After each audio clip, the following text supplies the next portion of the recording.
Well, welcome everybody. I'm really pleased today to have in conversation Melissa Ford, a master coach, one of the best five or six coaches in the whole world, in my opinion, and a great author who's just written a book about her coaching journey called Living Service. She also has programs, individual coaching, and has done so well in the world of coaching. I wanted to have her on and have her talk about the work she does and why it's been so successful. So, Melissa, welcome. Thank you for being with us. Yeah, thanks, Steve, for having me. Oh, I'm really happy you're here. Now, I wanted to go right to a new program you have for coaches called the IPC, if I remember. I'm not good with acronyms, so what does that IPC stand for?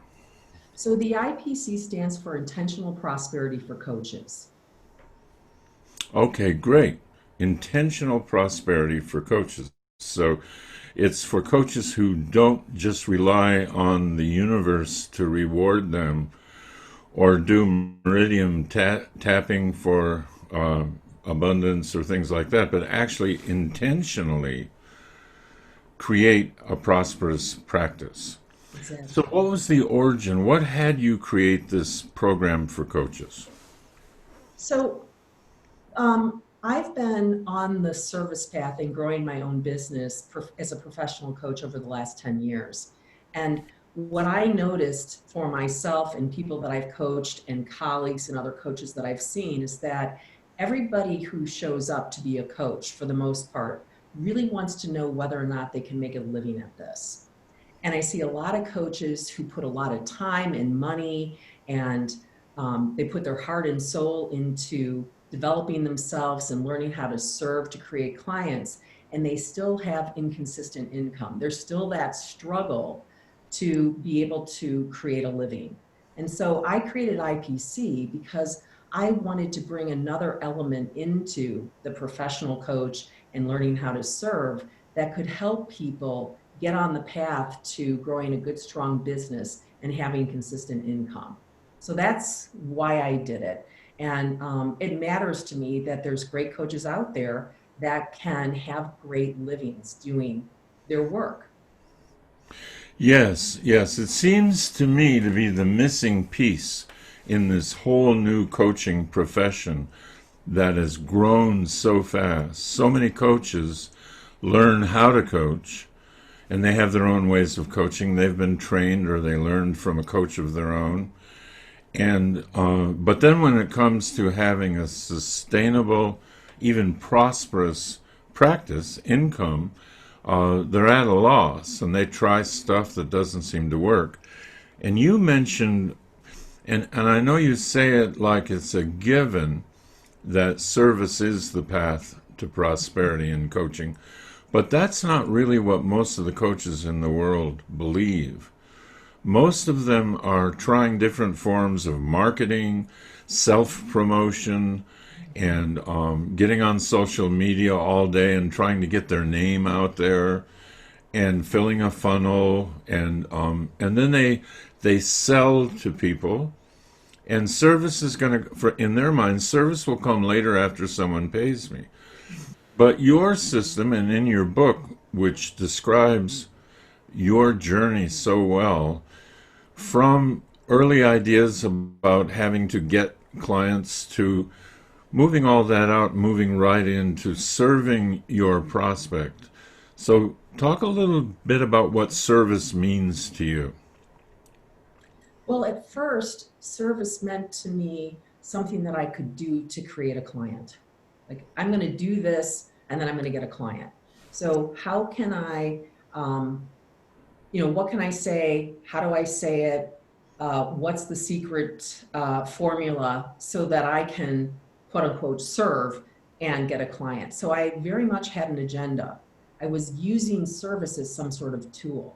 And then as I moved along, I started to see that that didn't work. Being attached to creating a client, trying to manipulate a situation and call it service, wink, wink, was not going to build a relationship. It wasn't going to make a difference in somebody's life. it wasn't going to create this trust that's required in order for somebody to say, I want to hire you, I want to work with you, I want to keep doing this.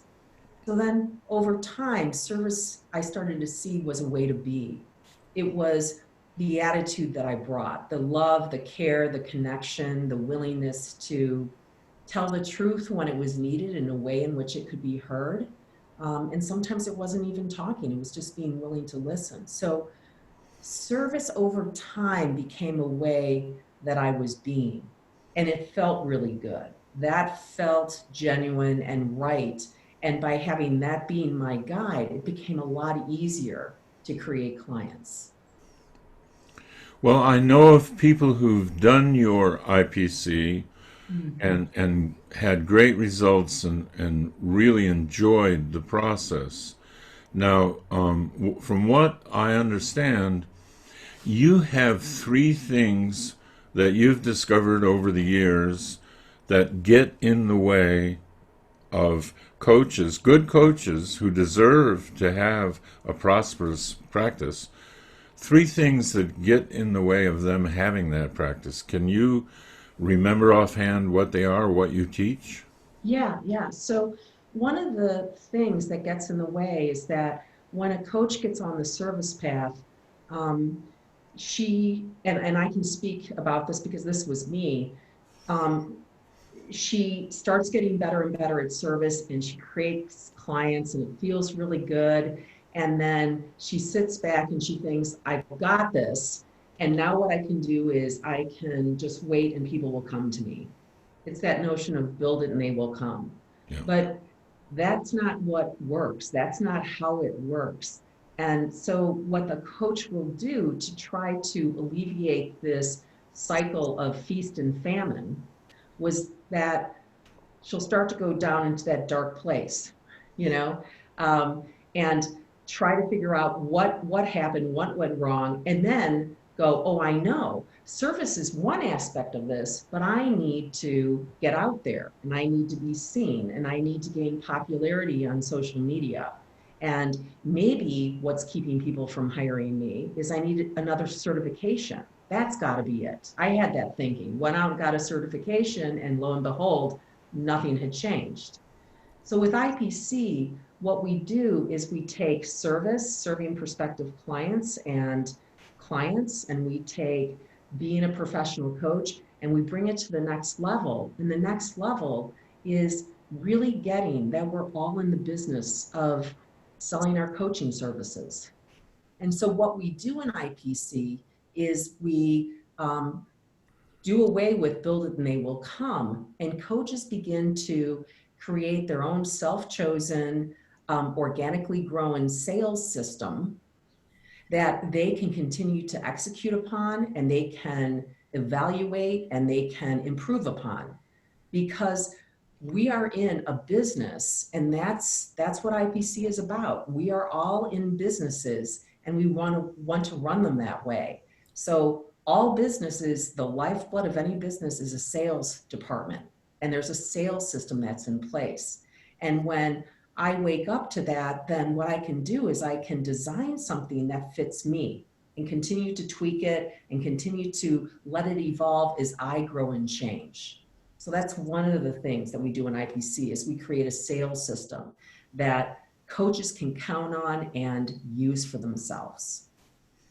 So that's So what I I also understand that part of your work is waking coaches up, even to the fact that they have a business that they're running, which for a lot of coaches is an eye opener, is something they've resisted. Why do you think there's a resistance to realizing I'm a business owner? Yeah. Steve, I had to get woken up to that. And my resistance was, and I see this with lots and lots of coaches who learn how to serve, is that they think that there's some sort of um, dissonance between running a business and service. So if I'm serving and I'm loving and I'm giving, which is how we've been taught to build our relationships and make a difference, then it's not okay for me to raise my hand and say, and I'm a business owner. But the reality is that if I don't recognize that I'm running a business, then what will happen is I will overserve and sometimes inappropriately overgive, and I'll get lost in what I call the service Kool-Aid, which is hoping and wishing that somebody's going to connect the dots and want to hire me. I had to learn that because I sat back and it's like, gosh, I hope that they'll hire me one day. Well, no, what I have to do is commit to the fact that I'm running a business. No apologies. I'm just like the doctor. I'm like the dentist. I'm like the guy with the lawn service. I have a service, and my prospective clients get to decide whether or not there's value there. And they get to decide whether or not they want to pay me for that work. So, as a business, there's just a lot of freedom because I can serve and I can get creative. And then I get to a point where we get to decide whether or not we're going to continue. So it's in service to my prospective clients and my clients to run it like a business, because that means that I'll be here tomorrow and the next day to keep my doors open because I'm serving my business, I'm serving myself, I'm doing what I need to do to keep it alive. And so I'm available to continue to coach.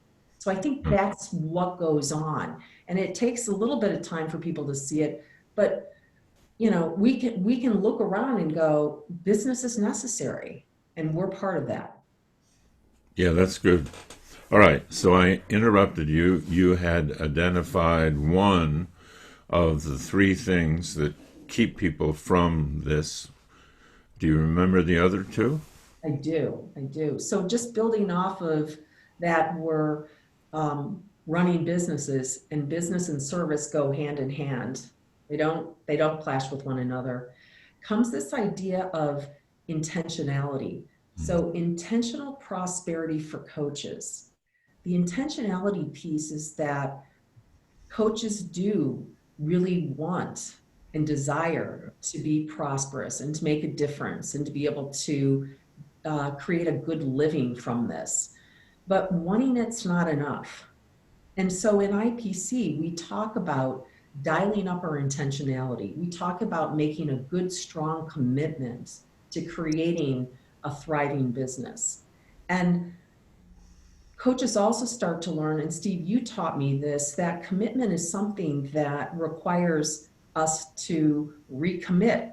It will wane. So I have to get up in the morning and recommit to, I'm running this business and I'm going to have, X amount of conversations today.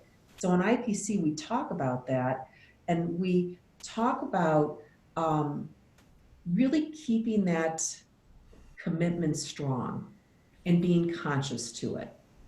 So that's one thing. So it's shifting from this idea, I want this to happen. I want a prosperous business to happen, and moving it into I'm willing to make it happen.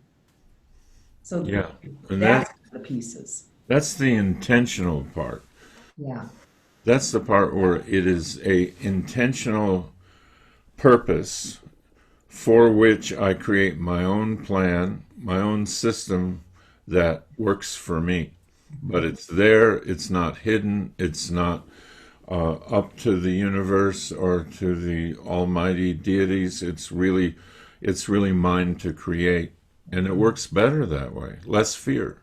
Yeah, less fear, absolutely less fear. I just noticed how much more creativity I had. I wasn't relying on external things to happen in order for me to be able to be successful. I could just slow down, get creative, come up with new ideas. I'm finding that with clients today, which is since we run businesses, let's keep the money flowing in. Let's get creative about how that can look. Doesn't always have to be the home run. It can be first base, second base, whatever we need to do, but it's on me to create it, which is so much more empowering and joy-filled and creative. So yeah. Yeah. Yeah, and it feels less like it's up to things beyond my control. It feels less like that, and it just feels a little more powerful coming from systems I'm creating and using reliably. That's good. Okay, number three. Number three. All right. So number three, this is a biggie, and this is well, they're all biggies in the sense that if we get a handle on these things and stay conscious to it, running a business is easier. But this one is about personalization.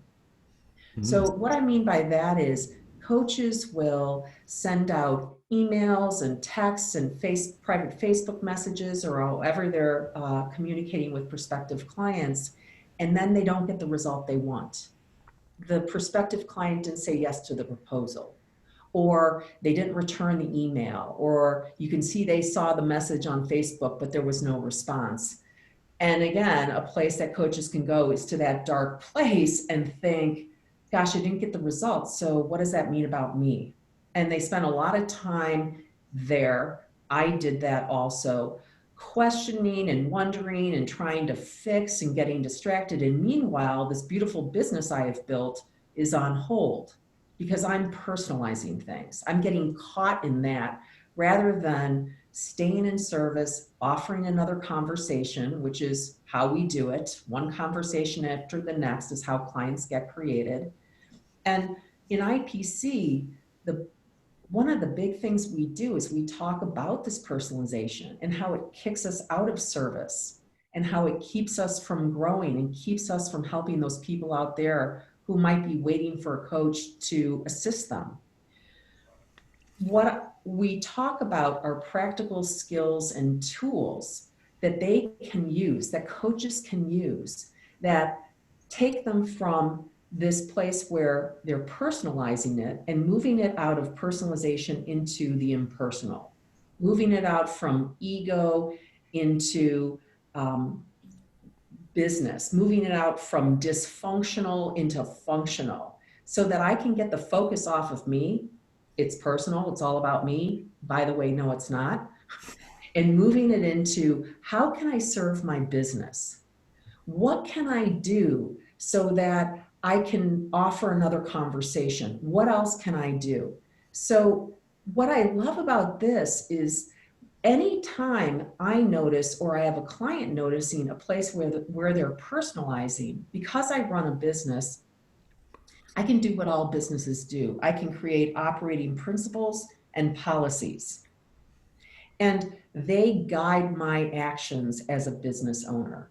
So, for example, there was a time where I thought, and I didn't even see that this was about me, but where I thought that if I got really good at service, like really good, knocking it out of the park, man, I'm amazing, that anybody that I proposed to would say yes. And you were kind enough to wake me up to the fact, oh no, that's not how it works. That's not how business works. And I all of a sudden I realized, oh my gosh, it doesn't work that way. So I have a policy in my business. And the policy is that I can create a beautiful proposal, I can offer it, and prospective clients can say yes enthusiastically, they can say no, but it's up to them, that prospective client, to determine the value and make the decision either way to work with me or not. And I have no say in it. And that is such freedom. That policy that takes it out of me and it's all about Melissa gives me the freedom to be able to be much more creative. I've had situations where somebody has told me no, and I say, we talk a little bit more, and I say, well, let's just do half of that engagement. How would that be? Now, I can do that because I'm in a place where people get to decide yes or no. It's not my choice. And then I'm freer to offer something different if I want, or let them know that sounds good. And my doors are always open to you. I'm happy to help at any point that I can. Let's stay connected. I can do that. So Yeah. that's another piece. And um, when we can really keep moving it out of personalizing now, creativity and joy and fun, all those things that I need to really create a business, they're available to me and I can access them immediately. Yeah, and one of the things I really like about your work that shows up when you coach people, people I've known that you have coached who tell me about it, and it shows up in your book, in a really dramatic way, is you teach from your own mistakes many times. Instead of trying to look like you've always had it all together and you've had all the answers, you're not afraid to say, these are paths I took early that did not work out, and here's why. And and your book is really very fearless in that way, that you are able to look back and have a really direct, fearless evaluation of how wrong-headed some of your attempts were to build your practice, and but with understanding of why it didn't work. And then when you work with other people, it has them relate to you much faster to hear about, oh yeah, I can identify, she understands, she's been there. And so many coaches are reluctant to do that because they feel that their own weaknesses and failures might make it look like they're not as good a coach. But again, like you say, that keeps the focus on me instead of our work together and what's really on offer here, which is a service that you've had an experience of and you can make a decision on. I don't have to persuade you or sell you or come across as someone I'm not. And I think when people have that kind of release like you've had from personalizing, having it all be about the ego, and then when someone choosing not to work with you yet, seeing that as, oh, a failed sales call, I failed. And you're talking about not having these be failed sales calls, but really relationships that are in a stage that don't have them working with you yet, but they're not unfriendly, and they can feel very welcome to come back when they're ready. That's it. Yeah, Yeah. that's it. And Well, you're right, Steve. Constantly getting out of the ego and yeah, personalizing it, and my own experiences. Um, it's just, I really like that I can talk this way with people, because what it does is it normalizes it. And then one thing you write about so beautifully in your book right now is that judgment cascade. We can get out of that. So if I see that I've made a mistake, I can pivot, I can do something different. I can move more quickly from it rather than getting down on myself. yeah. This is how learning takes place. And everybody's got their own, runway. Some people are going to take off faster than others. Some people are going to take a little bit longer. But whatever it is, if you stay on it and you are committed to it, anybody can do this. It can get created. Well, I think that's a beautiful place to end. We've run out of time, I see. And so I want to thank you. Thank you so much. Really appreciate you being on the call and talking about how you coach coaches, how you work with them, and your own experience as well. I'm really very grateful. Yeah. Thanks so much, Steve. I appreciate it.